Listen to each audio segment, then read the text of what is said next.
నమస్తే, good morning. This is DSR with morning news. Eenadu దినపత్రికలో ముఖ్యాంశాలు. దయచేసి వీడియో పూర్తిగా చూడండి. చివరిలో ఒక సబ్స్క్రైబ్ చేయొచ్చు కదా, అలాగే ఒక లైక్. 5 లక్షల కొత్త కొలువులే లక్ష్యం. ఇందుకు పటిష్ట కార్యాచరణ అమలు. జీవ వైవిధ్య రంగానికి అత్యున్నత చిరునామా హైదరాబాద్. ఆవిష్కరణలు, ఉత్పత్తి, నైపుణ్యాల కేంద్రంగా అభివృద్ధి. బయో ఏషియా 2025 సదస్సు ప్రారంభోత్సవంలో సీఎం రేవంత్ రెడ్డి. దావోస్లో జరిగిన ప్రపంచ ఆర్థిక వేదిక సదస్సులో తెలంగాణ 1.8 లక్షల కోట్ల పెట్టుబడులు సాధించి వీటిలో వేర్వేరు రంగాల్లో దాదాపు 50,000 ఉద్యోగాలు రానున్నాయి. గత ఏడాది జీవ వైవిధ్య లైఫ్ సైన్సెస్ రంగాల్లో 40,000 కోట్లకు పైగా పెట్టుబడులను ఆకర్షించాం. దాదాపు 150కి పైగా ప్రాజెక్టుల్లో ఇవి విస్తరించాయి. ORR, RRR మధ్య ఫార్మా గ్రామాల అభివృద్ధి చేస్తున్నాం. రానున్న రోజుల్లో 5 లక్షలకు పైగా కొత్త ఉద్యోగాలు సృష్టించే లక్ష్యంతో పటిష్ట కార్యాచరణ రూపొందించి అమలు చేస్తున్నాం. తెలంగాణలో అత్యల్ప ద్రవ్యోల్బణం, అత్యధిక ఉద్యోగాల కల్పన ఉంది అని సీఎం రేవంత్ రెడ్డి పేర్కొన్నారు. హైదరాబాద్లో HICCలో మంగళవారం బయో ఏషియా 2025 సదస్సును ముఖ్యమంత్రి ప్రారంభించారు. ఈ సదస్సు దాదాపు 50 దేశాలకు చెందిన 3,000 మంది ప్రతినిధులు హాజరయ్యారు. సదస్సు ప్రాంగణంలో ప్రత్యేకంగా ఇన్నోవేషన్ జోన్ ఏర్పాటు చేశారు. ఇందులో ఎంపిక చేసిన 80 స్టార్టప్లను ప్రదర్శించేందుకు అవకాశం కల్పించారు. పాత అంశాలతో కొత్త నివేదిక అట్లాస్ రూపకల్పనలో నిర్లక్ష్యంపై సీఎం ఆగ్రహం. బాధ్యులైన 10 మందికి పైగా అధికారులపై చర్యలకు ఆదేశం. Telangana state statistical abstract atlas రూపకల్పనలో నిర్లక్ష్యంగా వ్యవహరించిన అధికారులపై ముఖ్యమంత్రి రేవంత్ రెడ్డి ఆగ్రహం వ్యక్తం చేశారు. బాధ్యులుగా గుర్తించిన Telangana development and planning society director of economics and స్టాటిస్టిక్స్కు చెందిన 10 మందికి పైగా అధికారులను రిలీవ్ చేసి ప్రభుత్వానికి రిపోర్ట్ చేయాలంటూ ఆదేశాలు జారీ చేశారు. ఈ విషయాన్ని ప్రభుత్వ ఉన్నత స్థాయి వర్గాలు ధృవీకరించాయి. ఓ ఐఏఎస్ అధికారి కూడా ఈ జాబితాలో ఉన్నట్లు సమాచారం. Telangana state statistical abstract 2024 atlas పేరిట రాష్ట్ర ప్రణాళిక శాఖ ప్రతి సంవత్సరం నివేదికను రూపొందించడం ఆనవాయితీ. ఆ ప్రకారం ఆ శాఖ ఈ సంవత్సరం రూపొందించిన 184 పేజీల నివేదికను ఉప ముఖ్యమంత్రి బట్టి విక్రమార్క గత వారం ఆవిష్కరించారు. ఆ నివేదికలో రాష్ట్ర భౌగోళిక స్వరూపం, మౌలిక వసతులు, ఆర్థిక పరిస్థితి, పాఠశాల విద్య, వాతావరణం, వ్యవసాయం, పశు సంవర్ధక శాఖ, పరిశ్రమలు, సామాజిక భద్రత తదితర రంగాలకు చెందిన అంశాలు, డేటా, గ్రాఫిక్స్తో సహా ఉన్నాయి. ప్రణాళిక శాఖ ఆధ్వర్యంలో directorate economics and statistics, DES, Telangana development and planning society, DSDSలు సంయుక్త భాగస్వామ్యంతో రూపొందించారు. అమెరికాతో పాటు అందరికీ నష్టమే. దువ్వూరి సుబ్బారావు ప్రత్యేక ఇంటర్వ్యూ. పూర్తి వివరాలు 4వ పేజీలో. అమెరికా అధ్యక్షుడిగా బాధ్యతలు చేపట్టిన డొనాల్డ్ ట్రంప్ కొన్ని దేశాల దిగుమతులపై టారిఫ్లు పెంచారు. వీటి ప్రభావం ఎలా ఉందంటే అంశంపై ఇప్పుడు ఆసక్తి నెలకొంది. ఈ కార్యక్రమంలో ట్రంప్ ఈ తరహా బెదిరింపుల వరకే ఆగిపోతారా, తదుపరి చర్యలు తీసుకుంటారా అనేది వేచి చూడాల్సిందే. ట్రంప్ చర్యలపై ఆయా దేశాలు ఎలా స్పందిస్తాయనేది కీలకమే. అయితే అగ్రరాజ్యం ఇతర దేశాలతో వాణిజ్యానికి ససేమరా అంటూ ఒంటరిగా ముందుకు సాగడం వల్ల అమెరికాతో పాటు అందరికీ నష్టమేనని RBI మాజీ గవర్నర్ దువ్వూరి సుబ్బారావు స్పష్టం చేశారు.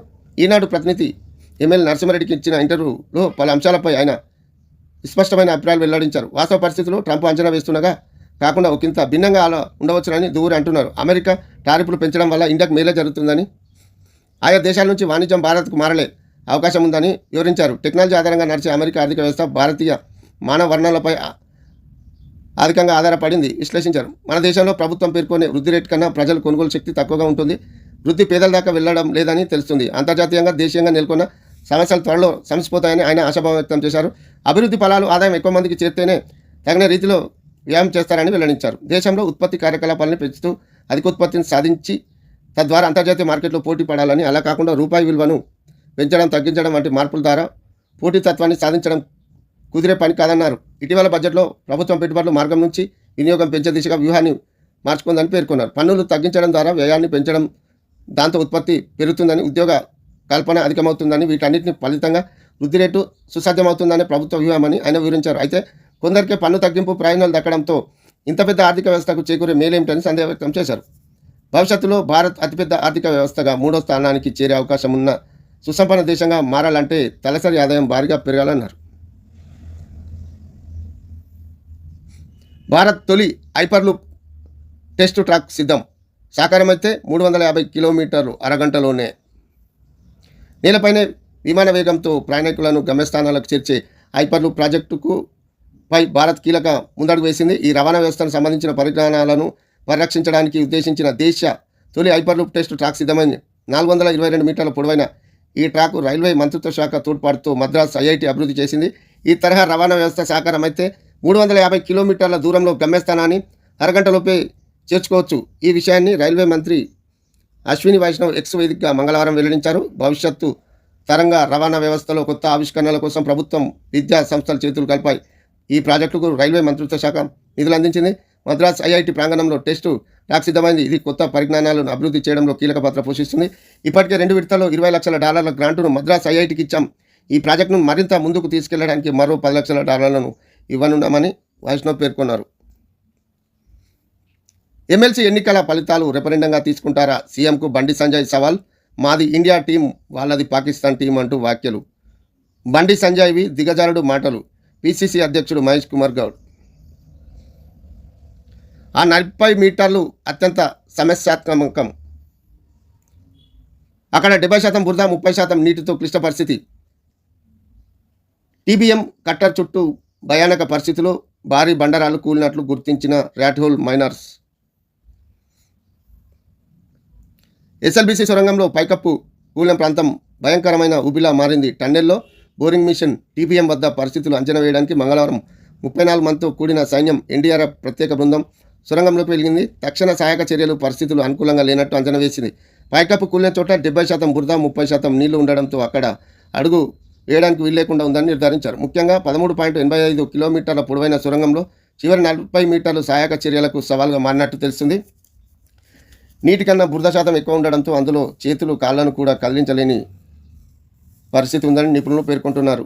ఎన్జీఆర్ఐ, జీఎస్ఐల సహకారంతో సైన్యం ఎన్డీఆర్ఎఫ్ బృందం ప్రాంతాన్ని పూర్తి స్థాయిలో అధ్యయనం చేసింది. ఈడీ, సిబిఐ, ఐటీ, ఈసీఐలు ఎందుకు స్పందించడం లేదు? ప్రణాళిక సంఘం ఉపాధ్యక్షుడే ఎమ్మెల్సీ ఎన్నికల ఖర్చుపై బహిరంగంగా చెప్పారు. మాజీ మంత్రి హరీష్ రావు అధికారంలోకి రాగానే ఎల్ఆర్ఎస్పై మాట మారిపోయిందని ప్రశ్న. అమ్మఒడిని చూడని వారు అరగంటల్లో సరుకులయ్యారు. పసికందులను విక్రయిస్తున్న ముఠా గుట్టురట్టు. గుజరాత్ నుంచి తీసుకొచ్చి హైదరాబాద్లో అమ్మేశారు. 11 మంది అరెస్ట్, 4 చిన్నారులను రక్షించిన సిడబ్ల్యూసీకి అప్పగించిన పోలీసులు. అమ్మ కడుపు నుంచి బయటకొచ్చి రోజులు కూడా కాలేదు. ఆ పసికందులను అంగడి సరుకయ్యారు. తల్లి ఒడిలో వైరాగా అలసిన ఆ చిన్నారులు ఏకంగా రాష్ట్రాలు దాటించి దళారులు అమ్మేస్తున్నారు. 4-5 రోజులు వయసు కూడా నిండని పిల్లలను గుజరాత్ నుంచి రైల్లో తీసుకొచ్చి హైదరాబాద్లో విక్రయిస్తున్న ముఠా గుట్టు రట్టు రాచకొండ పోలీసులు చేశారు. పిల్లల్ని విక్రయించడంలో దళారులుగా వ్యవహరించిన 6 కొనుగోలు చేసిన 5, మొత్తం 11 మందిని అరెస్ట్ చేశారు. అక్రమంగా తరలించిన 4 చిన్నారుల్లో 3 తెలంగాణలో, 1 ఏపీలో విక్రయించినట్టు గుర్తించారు. ముఠాలో కీలక సూత్రధారి, ఆమె సహాయకుడు పరారీలో ఉన్నారు. పోలీసులు 4 చిన్నారులను రక్షించి రంగారెడ్డి జిల్లా సిడబ్ల్యూసీ అధికారులకు అప్పగించారు. మల్కాజ్గిరి ఎస్ఓటీ ఇన్స్పెక్టర్ జానయ్య, అదనపు DCP Narsireddy, DCP Ramanareddy, LB Nagar ACP Krishnaiah, Chaitanyapuri inspector వెంకటేశ్వరరావుతో కలిసి రాచకొండ పోలీస్ కమిషనర్ సుధీర్ బాబు మంగళవారం హైదరాబాద్లో వివరాలు వెల్లడించారు. ఫేస్బుక్లో వ్యక్తి. మేడ్చల్ మల్కాజ్గిరి జిల్లా సూరారానికి చెందిన కోల కృష్ణయ్యని 26కి 2016లో వివాహమై పిల్లలు లేక భర్త విడాకులు ఇచ్చారు.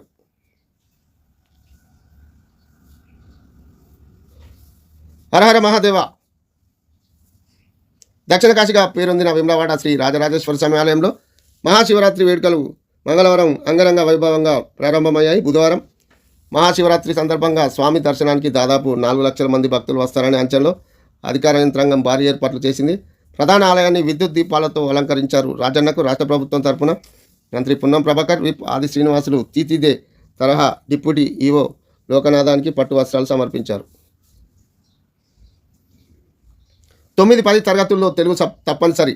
సిబిఎస్, ఐసిఎస్సి, ఐబీ ఇతర బోర్డులో అమలు చేయాలి. రాష్ట్ర సర్కార్ నిర్ణయం. రాష్ట్రంలో సిబిఎస్ఈ, ఐసిఎస్సి, ఐబీ తదితర అన్ని బోర్డుల పరిధిలో పాఠశాలల్లో 9-10 తరగతుల్లో తెలుగు తప్పనిసరి సబ్జెక్టుగా అమలు చేయాలని రాష్ట్ర సర్కార్ నిర్ణయించింది. ఈ మేరకు ముఖ్యమంత్రి రేవంత్ రెడ్డి ఆదేశాలతో రాష్ట్ర విద్యాశాఖ కార్యదర్శి యోగితా రాణా మంగళవారం ఉత్తర్వులు జారీ చేశారు. రాష్ట్రంలో 1-10 తరగతుల వరకు అన్ని బోర్డుల పరిధిలో మాతృభాష తెలుగును విధిగా బోధించాలి. ఎప్సెట్ దరఖాస్తుల స్వీకరణ 1కి వాయిదా.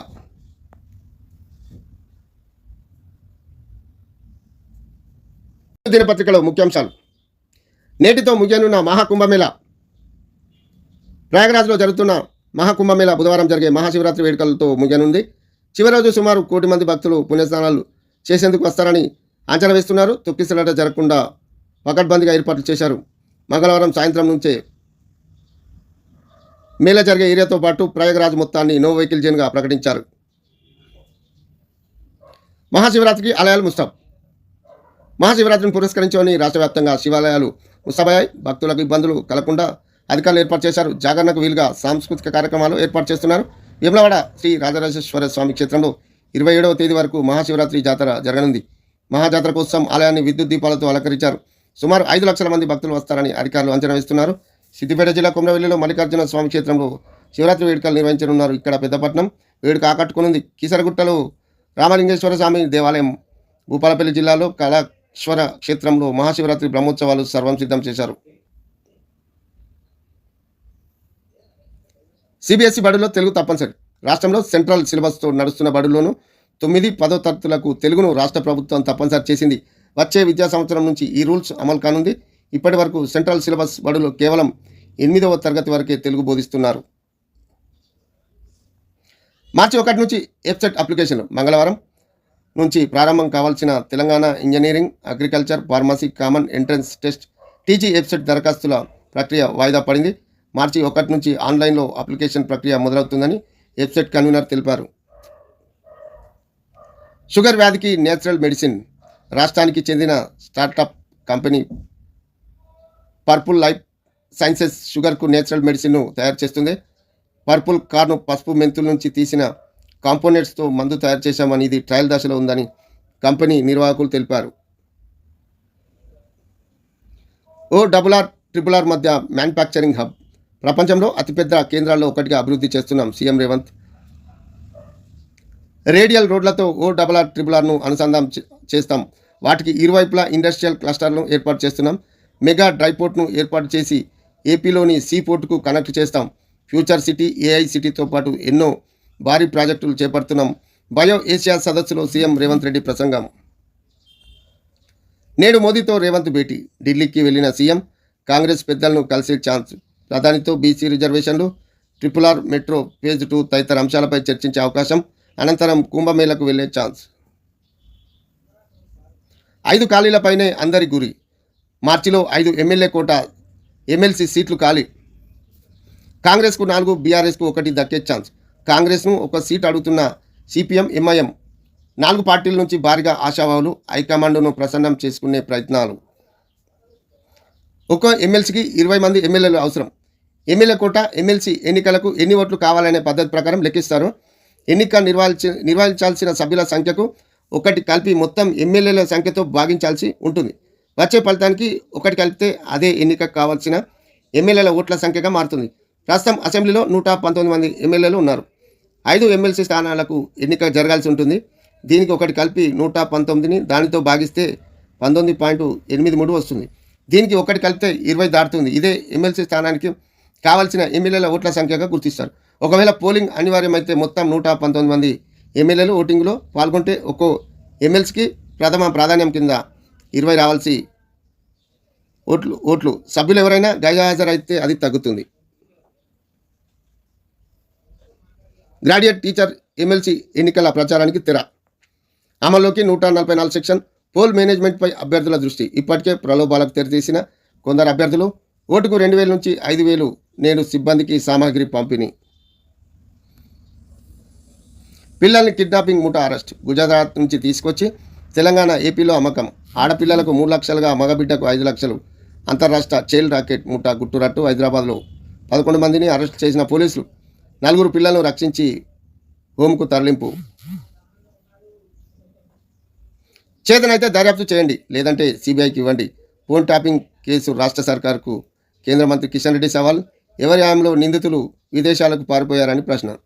వివరణ కోరిందే మేమెందుకు అడ్డుకుంటాం, సిబిఐకి అప్పగిస్తే కేసు తేల్చేస్తామని వెల్లడి. టన్నెలో పరిస్థితి ఏం బాగోలేదు. ప్రమాదం జరిగిన చోట చాలా క్లిష్టమైంది. మంత్రి Uttam. Air supply pipe line పూర్తిగా ధ్వంసమైంది. 10,000 క్యూబిక్ మీటర్ల మేర బురద. అది తీయడం పెద్ద టాస్క్. నేటి రాత్రి వరకు కన్వేయర్ బెల్ట్ను అందుబాటులోకి తెస్తాం. లోపల చిక్కుకున్న వారిని కాపాడేందుకు సర్వశక్తులు ఒడ్డుతున్నాం. ఎస్ఎల్బీసీని 10 ఏళ్లు పట్టించుకొని బీఆర్ఎస్ ఇప్పుడు దిగజారి ఆరోపణలు చేస్తున్నారని ఫైర్. 4 రోజులుగా సంఘటనా స్థలం వద్దనే మంత్రులు. సహాయ చర్యలపై ఎప్పటికప్పుడు ఆఫీసర్లతో సమీక్షలు. సుత్తెతే కొట్టి 5గురి హత్య. మృతుల్లో తమ్ముడు, ప్రేయసి, పెద్దనాన్న, పెద్దమ్మ, నానమ్మ. కొద్ది గంటల్లోనే 3 చోట్ల మర్డర్లు చేసిన యువకుడు. ఆపై ఎలుకల మందు తాగి పోలీసుల వద్దకు నిందితుడు. కేరళలోని తిరువనంతపురం జిల్లాలో దారుణం. వివరాలిచ్చింది 8,422 కుటుంబాలే. 3.56 లక్షలకు గాను 2% ఫ్యామిలీలే నమోదు. కుల గణనలో మిస్ అయినోళ్ళు ఎల్లుండి ఆఖరి తేదీ. ఇంకా వివరాలు ఇవ్వని కేసీఆర్, కేటీఆర్, హరీష్ రావు. శ్రీశైలం సాగర్ను కేఆర్ఎంబీకి అప్పగించాలని ఆదేశించడం ఏ అధికారితో అడుగుతున్నారని ఏపీని నిలదీసిన సుప్రీంకోర్టు ఈ విషయంలో ఎలాంటి రిలీఫ్ ఇవ్వలేమని వెల్లడి.